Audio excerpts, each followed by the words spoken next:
नवाखे update कनालू अहम ख़बर आहे त मीरपुर मोहतलो में आशिक़ राहिब लिगारी जी बाज़ियाबी लाइ पुलिस चढ़ाई कई आहे।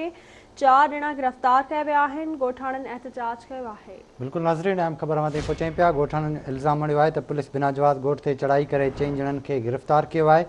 पुलिस चौपायो माल ऐं ॿियो घर जो सामान बि खणी वई आहे। आगाह कयो अव्हांखे मीरपुर मोहतले में, जिते आशिक़ ऐं राहिब लिगारी जी बाज़ियाबी लाइ पुलिस चढ़ाई कई आहे, जॾहिं त 4 ॼणनि खे गिरफ़्तार कयो वियो आहे। बाक़ी ख़िलाफ़ ॻोठाणनि पारां एहतजाज कयो वियो आहे। तफ़सील मालूम कंदासीं मीरपुर मोहतले मां लतीफ़ वसीर खान। जी लतीफ़, छा तफ़सील आहिनि?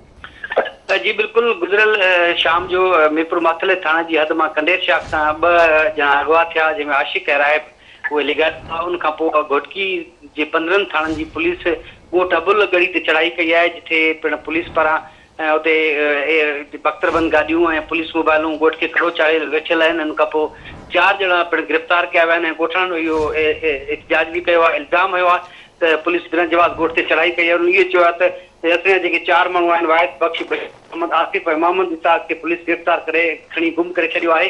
पर हीअ जेके 2 मुगवी शाम जो अगवा थिया, पर उन्हनि जी बाज़ियाबी जे लाइ पुलिस ते चढ़ाई कई आहे, पर अञा सुधो उहे मुगवी बाज़ियाब न आहिनि थी सघिया। ॻोठ खे खड़ो चाढ़ियो वियो आहे, पर उन सां गॾोगॾु उनजे वारसनि बि जेको आहे एहतजाज कयो आहे। ऐं ॿिए पासे ही जेके लिगारी हुआ, उन्हनि इल्ज़ाम हयो त फौजदार बिरादरी हथियारबंद सॼे माण्हुनि खे अगवा करे खणी विया आहिनि, जंहिंखां पोइ पुलिस तो आहे उन्हनि जी बाज़ियाबी जे लाइ पुलिस ॻोठ पारां खड़ो चाढ़े ऐं जेको आहे उन्हनि डेवलपमेंट कयो वियो आहे। पर अञा सुधो मुगवी बाज़ियाब न थी सघिया। उते जे ॻोठाणनि पिण एहतजाज बि कयो आहे, जेके फौजदार बिरादरी जा ॻोठाणा आहिनि, त असांजो लिगारी बिरादरी मथां जो क़तल जो जेको आहे इल्ज़ाम हो, शक हो, त उन बुनियाद ते हुननि मथां कार्रवाई कई आहे।